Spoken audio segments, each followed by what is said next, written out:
Hi friends, this is your pal Scott Garibay, and today we're going to talk about Dungeons & Dragons, and we're going to talk about Daggerheart, and we're going to talk about which game is crunchier. Alright, so I did a review of Daggerheart. I hate Daggerheart, just wanted to let you know that. And it's actually not because I don't like the game. I am extremely vexed, frustrated, agitated. I feel I have been emotionally wounded by the release of Daggerheart. I really wanted the physical book. I spent a lot of time and effort trying to get it, could not get it, had to buy it on Demiplane literally to reduce my FOMO, and now I'm extremely frustrated because I think I'm gonna want the physical version of this. And the reason why is that not because not really to, it's not that I'm never gonna play this. It's just I don't have any. I have to own this. Well, first of all, I do own this already on Demiplane, and that does let me know what it is, right? But there's a good chance I will end up owning this physically, and the reason why is, regardless of everything I say here, you do need to understand this. Daggerheart is a historically important tabletop role-playing game. Regardless of whether it fails or succeeds, it is still historically important, right? And the reason why is the D&D killer is a real thing. The industry is looking for it. There are literally millions of people who are extremely frustrated with Dungeons & Dragons as a brand. And it is a life brand, and it is a hate brand. It is a brand that has grown into a thing that people form their identity around hating, right? Like, and I've never used that term before, hate brand, right? And I think that D&D has become a life brand, like Harley Davidson, like a brand you literally attach your life to, but also a hate brand, like a brand that people have really attached their identity to hating, right? And so D&D killer is a real thing. Like, it is. I apologize. I'm an evangelical Christian. People looked for Jesus for millennia. People are looking for the D&D killer, the way people look for the Messiah. Like, it is a thing, right? Like, D&D killer is something that people are waiting for the arrival of. And just like Jesus Christ, hey, it's already here. Did it arrive? Did it ever come? Did it, now I can tell you right now, Jesus Christ, he was here 2,000 years ago. He died, he rose again. He's real. But for D&D killer, the language is a lot the same, right? Like, it's just people are looking for this thing to arrive, and there's a lot of stakes on it. Like, it's a very real thing, right? So I hate Daggerheart already, right? And not because of how I feel about the game, just how it made me feel when it was released. I feel it was a broken promise, and it gave me a lot of FOMO, a lot of agitation, and now I'm stuck with this electronic copy, and I'm going to be really vexed. I'm going to have to go through this all again. I'm going to be vexed, agitated, frustrated when I buy the physical version, because I'm going to feel like I'm being cheated again, right? Like, it both purchases of the game, the physical and like, I've done this with D&D. I've given them my $60 a month beforehand. They shipped the product to my door, and I got the thing, 2 weeks beforehand as a pre-release, right? Like, it was just so much easier and better. And I hate the release of this, and I hate Daggerheart because of this, right? So I do want to say that as I go through. But with all that said, I'm reading the heck out of it, right? And I'm probably going to play it just to understand it. Right? So, and the reason why is this is history, and I don't think you can really understand Dungeons & Dragons without understanding its greatest competitor. And right now, Daggerheart is its greatest competitor, right? So all that. Now I want to talk. I want to present my evidence to you that Daggerheart is outrageously, massively more crunchy than D&D. And I want to say special thanks to one of the viewers of my channel who comments on my videos, and he really honed my opinion of this and forced me to, like, put this all together. And I'm doing this video now because it's all fresh in my head, hopefully. So let's go. Okay, so first of all, Let me present my evidence to you that, like, this is not debatable. This is not debatable by any stretch of the imagination. And I think once you hear what I'm about to say, you will agree. There's no question. Daggerheart is massively crunchier than D&D. It's not even close. Okay. D&D, difficulty check. Okay. Here's the difficulty check. All right. Dungeon Master sets the target at 15. You're going to roll your D20. You're going to add your proficiency. Maybe that's a +2. You're going to add your bonus from your attribute, and that's a +3. Now, that's a +3 because you have a 16, and only the +6 matters, and that's divided by 2. So that is complicated there, no question. +2, +3, 15. You know, that's a +5. You need a 10 on the die. Okay. All right, let's get into it. Okay. Now, okay, so and there's some complexity there, right? Adding the attribute is a +3, even though the attribute is really 16. And in order to know that you have that +3, it's the 6 has to get cut in. That's complicated, right? Like, so there's some crunch there. There's no question. There's some crunch there, some arbitrary crunch there. Listen to the difficulty check on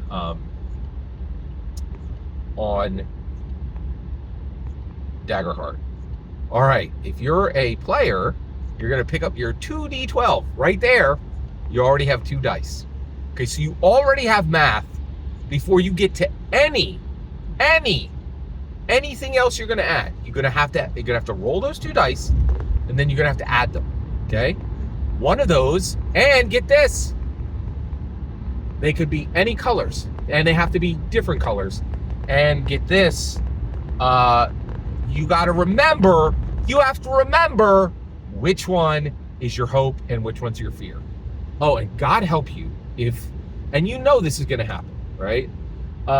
You're going to have 5 players at the table, and one of them's going to have a white die for hope, and one of them's going to have a black die for fear, and that's going to be super simple, right? Oh my gosh, jeez. Oh. Woo, I just figured out a problem that Daggerheart's going to have in the future. I'm not even I want to keep super focused on this video. Not even going to touch it with 10-foot pole here. All right, let's keep going. All right, so let's say white die, hope. Oh my gosh, jeez. Let's say green die, hope, red die, fear. Okay, but those are Christmas colors. Oh my gosh, jeez. All right. And the other thing is, you got to remember, right? And if you're the dungeon master, you have to track everybody's colors, because everybody's allowed to use different colors. Can you imagine? And can you imagine people bringing speckled dies and, like, right out of the gate, you haven't even rolled the dice, and there's already massive opportunity for confusion, right? For the game master and for the players, right? Can you imagine somebody who's new, right, trying to remember what the hope die is and what the fear die is? Oh, and well, we're going to make it simple. We'll connect them to colors. Oh, which is your hope and which is your fear? Is that an issue? Is there anything tied to those colors? Oh my gosh, is that going to be a problem? I didn't even think about that, right? Right out of the gate, huge complexity. You haven't even rolled the dice yet. Now you roll the dice, right? You add them together, and you have your result. And get this, right?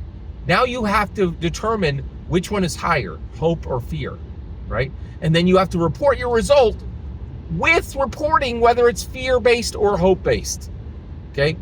Then what do you add to that? I don't even know. I read the book, and I don't even know yet, right? Because it's brand new, right?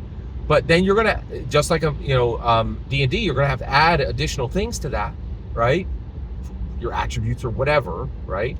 And then get this, because you got 2 dice going up. If they're duplicates, if the numbers are duplicates, something else happens. This is on every action check, every single action check already. Way crunchier. And not like buried on something remote. This is on every single action checks, right? Way more complicated, right? And you know how much trouble there is getting new players You've been there. You sat at the table and desperately attempted to get a muggle to understand what was going on in the D&D role, right? In just the basic difficulty check, okay? All right? Now imagine that same strife trying to get a muggle to understand all this. Hope and fear, adding 2 dice. Oh, but if it boxcars, you know, oh, wait. Boxcars is for D6s. Can't got this is D12s. Can't use the term boxcars, right? It's duplicates. What triggers on a duplicate? Oh my God. And this is every single action check. Every single action check. Crunch is through the freaking roof. And we haven't even figured out how complicated they should have. And see, they didn't want to, right? D&D lets you use whatever dice you want to use. And it's simple because there's only 1 die, right? But can you imagine the crap that's going to happen with these D12s? Speckled die and, you know, using a light blue and a dark blue and which one's fear-based? And now you got to remember. And what the heck happens if the player forgets? Or if they don't forget, if they use the colors of their dice to actually cheat, right? Like, it's so bad. The crunch on this is so ridiculously high. I've been speaking for 10 minutes and I haven't even gotten off of the basic. I haven't even gotten off of the basic difficulty check, right? I haven't even gotten off the basic difficulty check. And get this, right? I'm going to wrap this video up because I think I've already proven to you, right, that Daggerheart is outrageously higher on crunch. We haven't even gotten past the most bog standard role in the game, and it's already off the charts more crunchier than Dungeons and Dragons. Already has new problems that Dungeons and Dragons does not have. Can you imagine trying to teach this to a new person? It's going to be almost impossible. Right? I can tell you right now, this is going to be a train wreck waiting to happen. Okay. Oh, and let me whisper in your ear. Okay. Well, Scott, I've learned the difficulty check. You haven't even learned a difficulty check, you ridiculous fool. That's just for the players. Well, it's certainly, I'm sure it's the same for the game. No, it's a completely different role for the game master. On a different number of dice on a different die. Okay? That's just the basic. Just a basic difficulty check. That's just a basic difficulty check. Crunch is through the roof on Daggerheart. Crunch, no question. Daggerheart is outrageously crunchier than Dungeons and Dragons. And wait now, Scott. Other people are doing reviews and they're not saying the crunch is higher.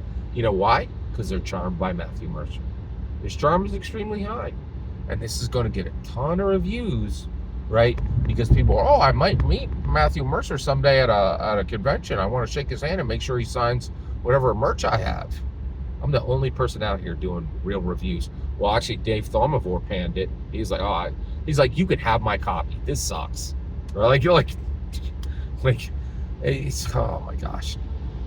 Daggerheart is way crunchier than Dungeons and Dragons. This is not a debatable subject.